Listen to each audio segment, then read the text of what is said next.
मैं हूँ नटखट नेहा और मैं आई हूँ आपको कहानियाँ सुनाने। जल्दी से जान लेते हैं अगले भाग में क्या हुआ है। विवेक को देखकर तो रूही रोने लगती है। वो आधी बेहोशी में थी। उसने रोते हुए कहा, हमारा बच्चा। साथ आए लोगों को तो सदमा लगा। सुनैना को तो पता ही नहीं था कि क्या हो रहा है। यशवर्धन और उदयवीर भी एक दूसरे का चेहरा देख रहे थे। उन्हें नहीं पता था कि अब तक बहुत कुछ बदल चुका था। तभी सुनैना की नज़र रूही के गले पर जाती है जहाँ मंगलसूत्र था। अब उसे समझ आया कि उन्होंने कितनी बड़ी गलती कर दी यहाँ आकर। मतलब घर वालों ने विवेक और रूही की शादी करा दी होगी। उसका 7वां महीना चल रहा था। डॉक्टर अंशिका ने घबराते हुए कहा, जल्दी से स्ट्रेचर पर लिटाइए, सारे टेस्ट करने होंगे। वो 7वें महीने की प्रेग्नेंट है, पता नहीं क्या होगा।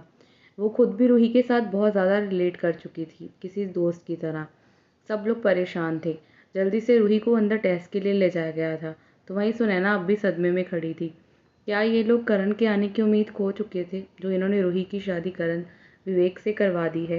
विवेक की बहुत ज़्यादा हालत ख़राब थी। वो एक लिमिट से ज़्यादा नर्वस हो चुका था। अंदर ही अंदर डर खा रहा था, कहीं रूही को कुछ हो ना जाए, कहीं बच्चे को कुछ हो ना जाए। अंदर डॉक्टर अंशिका चेक कर रही थी। रूही की हालत बहुत ज़्यादा ख़राब थी। वो स्टेबल नहीं हो पा रही थी। मीरा जी उसके पास थी, क्योंकि विवेक को वो भेज नहीं सकती थी। वैसे तो पति का जाना ज़रूरी था, पर उन दोनों का रिश्ता वैसा नहीं था। इसलिए रूही को शांत करने के लिए वो खुद अंदर चली गई। डॉक्टर अंशिका बहुत ज़्यादा घबरा रही थी। वो सोच रही थी इस लड़की की ज़िंदगी में और पता नहीं कितना दर्द है। बाकी सब लोग, जितने भी लोग आए थे, वो सब लोग बहुत परेशान थे। थोड़ी देर बाद डॉक्टर अंशिका बाहर आती हैं। चेहरे पर डर और चिंता दोनों ही थे। उनके चेहरे पर एक अजीब सी शिकन थी। वो विवेक की तरफ देखकर कहती हैं, रूही की हालत ठीक नहीं है। माँ या बच्चे में से किसी एक को बचाना होगा। अब ये आपको तय करना है विवेक, हमें किसे बचाना चाहिए, रूही को या फिर बच्चे को। ये सुनते ही सब लोग परेशान हो गए। सबकी आंखों से आंसू बहने लगे। विवेक, वो तो संभल ही नहीं पाया, धड़ाम से ज़मीन पर गिर गया। उसने अपने हाथ जोड़ दिए और रोते हुए कहा, ऐसा मत कहिए डॉक्टर, प्लीज़ मेरी रूही और मेरे बच्चे को बचा लीजिए। उसकी आंखों में बेतहाशा आंसू बहते रहे। डॉक्टर अंशिका उसके पास आकर बहुत प्यार से कहती हैं, मिस्टर विवेक, मैं कुछ नहीं कर सकती। मैं भगवान नहीं हूँ, मैं इंसान हूँ, मैं एक डॉक्टर हूँ। मैं सच कह रही हूँ। मेरे हाथ में जितना है मैं उतनी कोशिश कर रही हूँ। आपको चुनना होगा, उन दोनों में से किसी एक को बचाना होगा। रूही की हालत स्टेबल नहीं है। अगर वो शांत हो जाए हम फिर भी कोशिश कर सकते हैं, लेकिन इस वक्त वो बहुत ही ज़्यादा घबराई हुई है। वो रो रही है, वो बेहोशी में भी बस चीख रही है। आप ही बताएं हम क्या करें। और झूठी तसल्ली देना मेरे प्रोफेशन में नहीं है। मैं आपको बिल्कुल सच बता रही हूँ। केश जी टूटकर बिखर से गए, अपने बेटे को इस तरह टूटा हुआ गिड़गिड़ाता हुआ देखकर। सब लोग चुपचाप से खड़े थे। विराट जो साइड पर खड़ा था वो हैरान था इस लड़के के लिए। ये बच्चा उसका था भी नहीं, लेकिन फिर भी उसके लिए गिड़गिड़ा रहा था। शायद इसने उस बच्चे को अपना माना था, उससे उतनी ही मोहब्बत की थी जितनी कि वो रूही से करता था। ये बच्चा उसके लिए उतना ही ज़रूरी था जितना कि रूही की प्यार की गुंजाइश थी। वो सोच रहा था कि काश काश वो ज़िंदगी में पीछे जा पाते। ऐसा कभी ना होता। ऐसा क्यों हुआ? ना करण जाता, ना रूही को दर्द मिलता, ना विवेक के हिस्से में दर्द और तकलीफ़ आती, ना आंसू आते। पर सब लोग कुछ कर नहीं सकते थे। तकलीफ़ ही तकलीफ़ थी और इस वक्त रूही को खोने का डर सबके अंदर भरा हुआ था। विराट को विवेक पर तरस आ रहा था, क्योंकि वो हमेशा ही बच्चे के आने के लिए बहुत एक्साइटेड था। वो तो दिन गिन रहा था। इन 7 महीनों ने जितना भी वक्त रूही के साथ उसने बिताया था, उसने रूही की बहुत ज़्यादा केयर की थी। रूही के लिए उसने इतना किया था कि कोई सोच भी नहीं सकता था। और बच्चे से भी उसका एक अलग सा लगाव हो गया था। वो हमेशा विराट से कहता था कि वो बच्चे को बिल्कुल अपने जैसा बनाएगा। उसे जो भी दुनिया में चाहिए होगा वो उसे ला कर देगा। तो वो कैसे किसी एक को चुन ले? विवेक रोते हुए डॉक्टर अंशिका से कहता है, मेरे साथ ऐसा मत करिए डॉक्टर। मैं किसी एक को नहीं चुन सकता। उन दोनों के बिना मेरी ज़िंदगी अधूरी है। मुझे वो दोनों ही चाहिए। मैं आपके सामने हाथ जोड़ता हूँ। प्लीज़ आप उन दोनों को बचा लें। डॉक्टर अंशिका मजबूर महसूस कर रही थी। सामने बैठा इंसान अधूरा सा लग रहा था। वो बहुत बुरी तरह से रो रहा था। ऐसे बहुत कम लोग होते हैं जो एक दूसरे से मोहब्बत करने के लिए किसी भी हद तक जाते हैं, लेकिन ऐसे इंसान तो मिलते ही नहीं जो मोहब्बत के बदले मोहब्बत ना करके जुनून करते हैं, जैसे कि विवेक कर रहा था। डॉक्टर अंशिका खुद को बहुत ही असहाय महसूस कर रही थी। अगर वो सिर्फ मेडिकली देखें तो वो ऑपरेट करना नहीं चाहती थी। रूही की सांसें धीमी थी, उसका ब्लड प्रेशर बहुत ही हाई था। वो उसे शांत करने की नाकाम कोशिश करके देख चुके थे। और अगर वो नॉर्मल डिलीवरी करते हैं तो बच्चा नहीं बचेगा, क्योंकि रूही इतनी ताकत लगा ही नहीं पाएगी। ऊपर से रूही इतनी बुरी तरह से गिरी थी कि बच्चा पहले ही नीचे था। उन्हें समझ नहीं आ रहा था कि वो क्या ही करे। वो बस विवेक को खड़ा करती हैं कि तभी एक नर्स दौड़ते हुए आती है और धीरे से उनके कान में कुछ कहती है। ये सुनते ही उन्हें अजीब सा डर लगता है और वो विवेक की तरफ देखकर कहती हैं, मिस्टर विवेक, आप चलिए मेरे साथ। मुझे लगता है आपको मेरे साथ होना होगा और आपकी ज़रूरत है हमें अंदर। विवेक बहुत ही टूटा हुआ था, लेकिन वो डॉक्टर अंशिका के साथ चला गया था। सुनैना को खुद पर गुस्सा आ रहा था। वो लोग क्यों आए? बिना बताए क्यों आए? एक फ़ोन करके आते तो ये होता ही नहीं। रूही की हालत का ज़िम्मेदार वो लोग खुद को मान रहे थे। तो वहीं दूसरी तरफ कार्तिक, जो बिल्कुल करण जैसा दिखाई देता था पीछे से, उसे पता था कि ये सब कुछ उसी की वजह से हुआ है। पहले भी ये बहुत बार हो चुका था। करण और कार्तिक बिल्कुल एक जैसे हैं। उनकी हाइट, उनकी फिज़िक्स, यहाँ तक कि पीछे से उन्हें कोई पहचान नहीं सकता। बस उनके चेहरे अलग थे। मिशन भी ऐसा ही वो करते थे। लोगों को चकमा देने के लिए वो दोनों एक दूसरे का यूज़ करते आए थे, इसलिए वो दोनों टीममेट थे। कार्तिक 1 मिनट में समझ गया कि रूही ने उसे करण समझा होगा, तभी वो बार बार रोते हुए कह रही थी, करण आ गए हैं, करण आ गए हैं। उसे अफसोस था रूही की इस हालत का कि उसने ये क्या कर दिया है। वहीं उस वार्ड में जहाँ रूही थी, मीरा जी साइड पर खड़ी थी। वो रोते हुए बस देख रही थी, क्योंकि रूही को शांत करने की आखिरी कोशिश भी वो कर चुकी थी, पर कुछ हो नहीं पा रहा था। तो वहीं जल्दी से विवेक अंदर आता है, रूही का हाथ पकड़ लेता है और उसके सिर पर हाथ रखते हुए उसे शांत करते हुए कहता है, शांत हो जाओ बच्चा, ठीक है। तुम अगर शांत हो जाओगी तो वो बिल्कुल ठीक हो जाएगा। मेरी बात सुनो रूही, शांत हो जाओ। रूही रोते हुए कहती है, प्लीज़ बच्चे को बचा लो, वादा करो उसे कुछ भी नहीं होने दोगे। वो बहुत ही टूटे हुए स्वर में बोल रही थी, क्योंकि वो आधी बेहोशी में थी। फिर एकदम से वो बिल्कुल बेहोश होने लगती है। ये देखकर डॉक्टर अंशिका कहती हैं, उसे बिल्कुल बेहोश मत होने दें, उसे जगाए रखें। जितना जल्दी वो हमारे साथ कंफर्टेबल हो जाएगी। अगर वो बेहोश हो गई तो हम कुछ नहीं कर पाएंगे। प्लीज़ उसे जगाए रखें ताकि वो थोड़ा सा होश में रहे। डॉक्टर अंशिका को अब ऑपरेशन करना होगा। इसके अलावा कोई भी और चारा नहीं था। इसलिए उन्होंने विवेक को वहाँ से बाहर भेज दिया।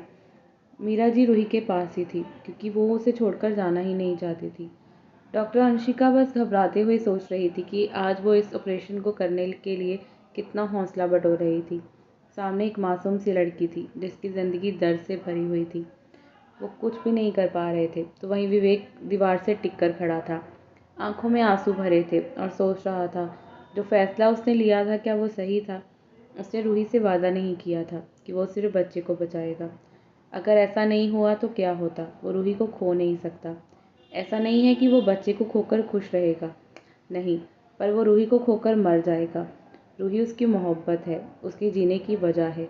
वो दुआ कर रहा था कि इस बच्चे और उसकी बीवी को कुछ भी ना हो। बस आज उसकी प्रार्थना रंग ले आई, भगवान उसकी बीवी और बच्चे दोनों को बचा लें। थोड़ी देर बाद रूही को ओटी में ले जाया गया था। उसका ऑपरेशन होना था। घर में से किसी को भी अंदर नहीं भेजा गया, क्योंकि रूही और बाकी फैमिली सब पैनिक करने लगते, जो कि डॉक्टर अंशिका को और भी ज़्यादा मुश्किल में खड़ा कर देता। सब लोग बाहर थे।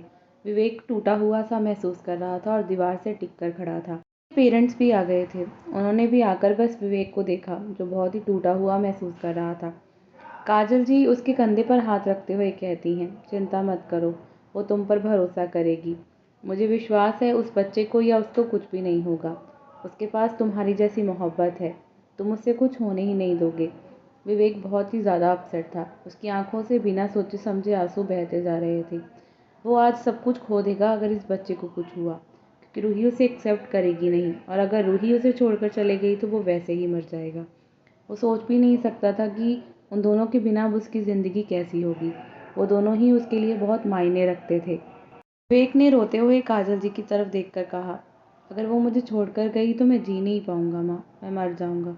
उसके बिना मैं अधूरा हूँ, बहुत ही ज़्यादा। सब लोग बहुत ही ज़्यादा डरे हुए थे। उसके शब्दों ने सबको और डरा दिया था। काजल जी बहुत ही ज़्यादा उसे हौसला दे रही थी। वहीं सुनैना सबके सामने आकर हाथ जोड़कर माफ़ी मांगते हुए कहती है, ये सब कुछ हमारी वजह से हुआ। मुझे नहीं पता था ऐसा कुछ हो जाएगा। हम सबको आपसे बताकर ही आना चाहिए था। हमें आपसे बहुत ज़रूरी बात करनी थी, वरना हम लोग आते ही नहीं। सुनैना जी की बात सुनकर सब लोग उसी की तरफ देखते हैं। राकेश जी कहते हैं, मैं जानता हूँ पर आपकी कोई गलती नहीं है। मीरा जी कहती हैं, हमारी किस्मत में जो होगा वो हो ही जाएगा, आप लोग माफ़ी मत मांगिए। राकेश जी की आंखों में सवाल देख यशवर्धन जी कहते हैं, हम जानते हैं कि हमें ऐसे नहीं आना चाहिए था।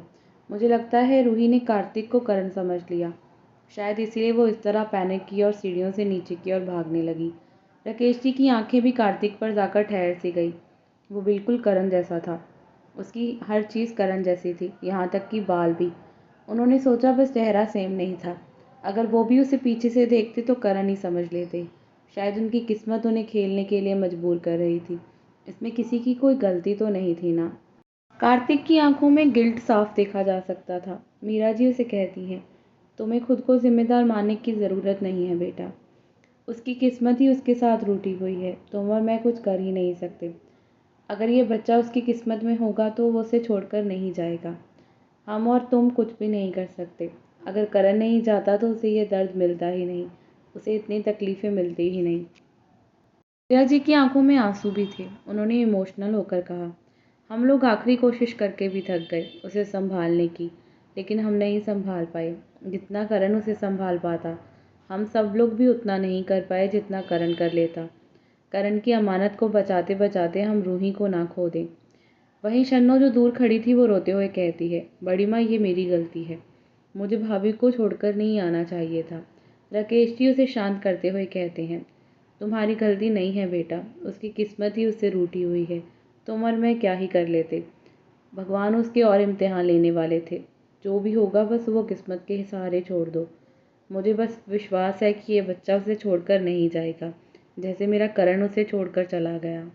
कोई बस भीगी हुई आंखों से ऑपरेशन थिएटर के बाहर खड़ा था। रूही के आने का इंतजार था और बच्चे की किलकारी का। होना क्या था कोई नहीं जानता था। डर अंदर ही अंदर सबको सता रहा था। अंदर डॉक्टर अंशिका रूही को शांत करने की कोशिश करके थक चुकी थी। उसका बीपी बहुत ही हाई था। वो प्यार से उसके सिर को सहलाकर कहती हैं, बस थोड़ी सी कोशिश कर लो। बहुत कोशिशों के बाद रूही को नॉर्मल किया गया। उसका ऑपरेशन शुरू हुआ। लगभग 40 मिनट तक वो चलने वाला था और सब लोग बाहर बहुत ही बुरी हालत में थे। सबको डर था अगर इस बच्चे को कुछ हुआ तो वो लोग रूही को खो देंगे। वो तो वैसे ही जिंदा लाश की तरह है। अगर इस बच्चे को कुछ हो गया तो रूही को संभाल पाना उन सब में से किसी के बस की बात नहीं होगी। थोड़ी देर बाद डॉक्टर अंशिका बाहर आ गई थी। उनके चेहरे पर उदासी और तकलीफ थी जो साफ देखी जा सकती थी। तो वहीं विराट खामोशी से खड़ा था। काव्या को पहले कुछ भी नहीं बताया गया था क्योंकि उसका 9वां महीना चल रहा था। उसके लिए इतना स्ट्रेस लेना बिल्कुल ठीक नहीं था। लेकिन प्रतिभा जी को सब पता था। लेकिन अब विराट ने डॉक्टर अंशिका का चेहरा देखकर इमोशनल होकर उन्हें कह दिया था कि वो उसे ले आए। काव्या बहुत ज़िद कर रही थी आने के लिए, इसीलिए उसने उसे बुला लिया था। शायद उसे समझ आ गया था कि सब कुछ बिखर चुका था, अब हाथ में कुछ भी नहीं था। विवेक डॉक्टर अंशिका के पास जाता है और बहुत आराम से कहता है, वो कैसी है और बच्चा कैसा है। आज डॉक्टर अंशिका मुस्कुराई नहीं, बल्कि उनकी आंखों में उदासी भरी थी।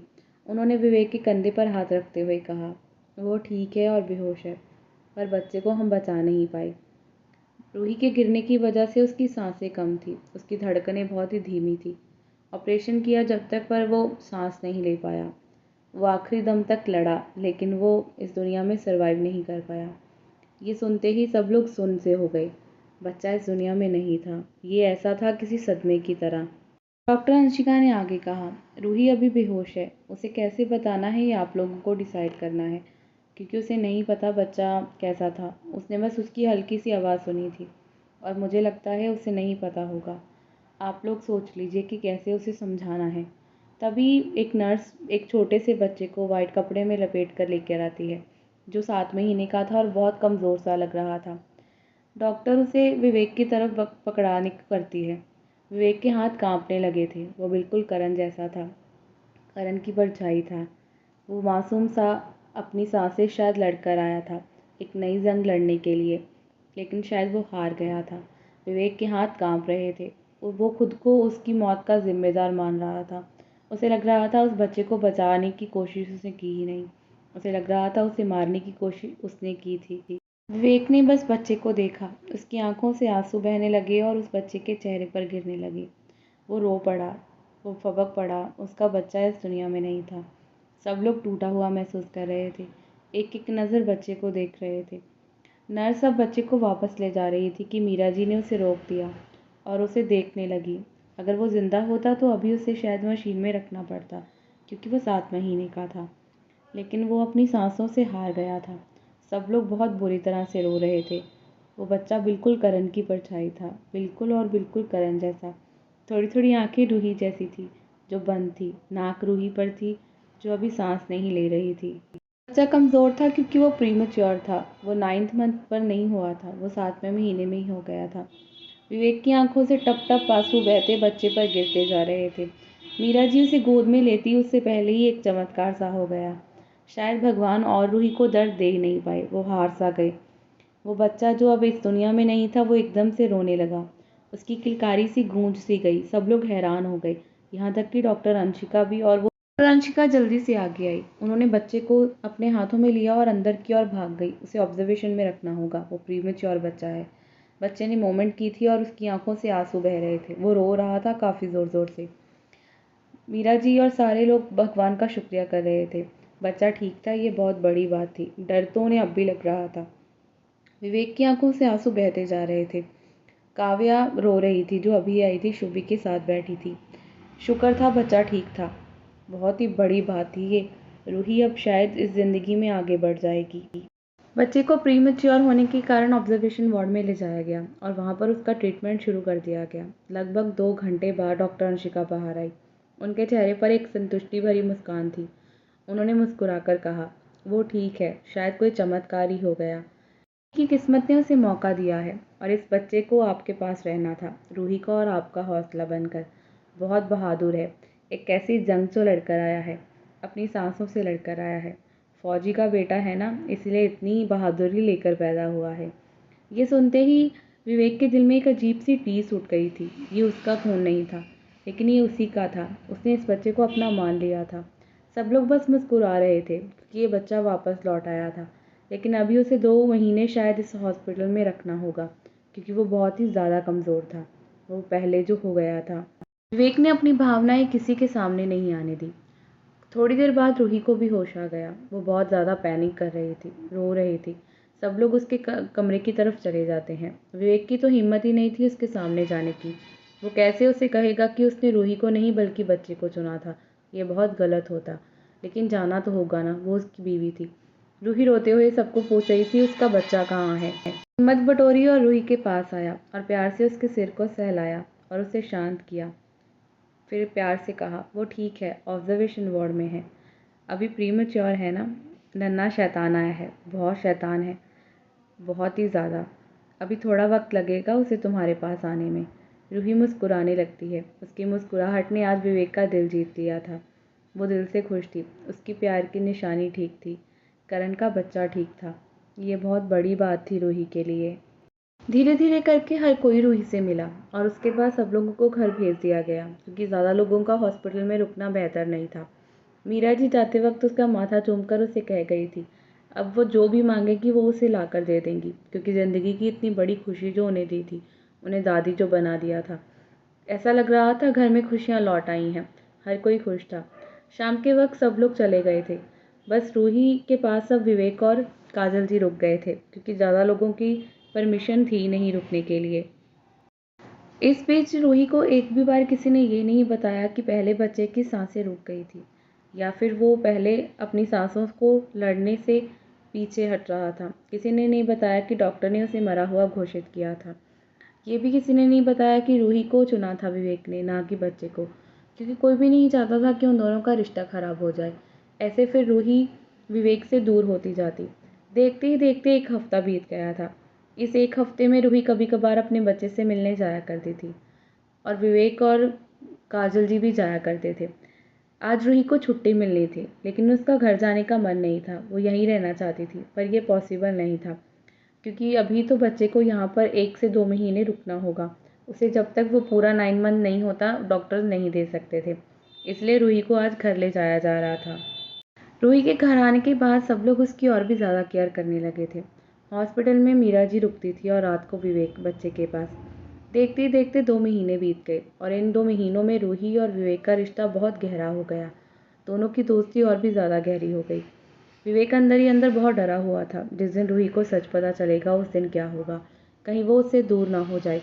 लेकिन उसे भरोसा था कि रूही का दिल वो जीत ही लेगा। इस बीच काव्या ने भी 2 बच्चों को जन्म दिया, एक लड़का और लड़की। सब लोग बहुत खुश थे। एक नई जिंदगी की शुरुआत होने वाली थी। आज रूही की खुशी का ठिकाना नहीं था, क्योंकि आज उसके नन्हे शैतान को घर आने की परमिशन दे दी गई थी। डॉक्टर ने कहा था कि वो बिल्कुल ठीक है और अब उसे घर ले जाया जा सकता है। बस थोड़ी सी चीज़ें बताई थी, उसके बाद उसे घर पर आराम से वो लोग उसकी केयर कर सकते थे। वहीं दूसरी तरफ एक खूबसूरत से वादियों में बने फार्म हाउस में एक लड़का पट्टियों से बंधा बेड पर आराम से लेटा था। ऐसा लग रहा था जैसे वो साल से नहीं उठा हो। उसकी आंखों में अजीब सी मूवमेंट हो रही थी। धीरे धीरे वो अपनी आंखें खोलता है और उठकर बैठ जाता है और फिर एकदम से चीखता है और कहता है, मेरे पास आ जाओ। सेकंड सीज़न आज ख़त्म हो गया। अब कल से शायद थर्ड सीज़न शुरू होगा, जो कि हैप्पी एंडिंग के साथ ही ख़त्म होगा। मैं कोशिश कर रही हूँ कि मैं जल्दी जल्दी पार्ट दे दूँ, लेकिन थोड़ा सा व्यस्त हो जाती हूँ। आप सब कहानी पर कमेंट करेंगे तो बहुत खुशी होगी।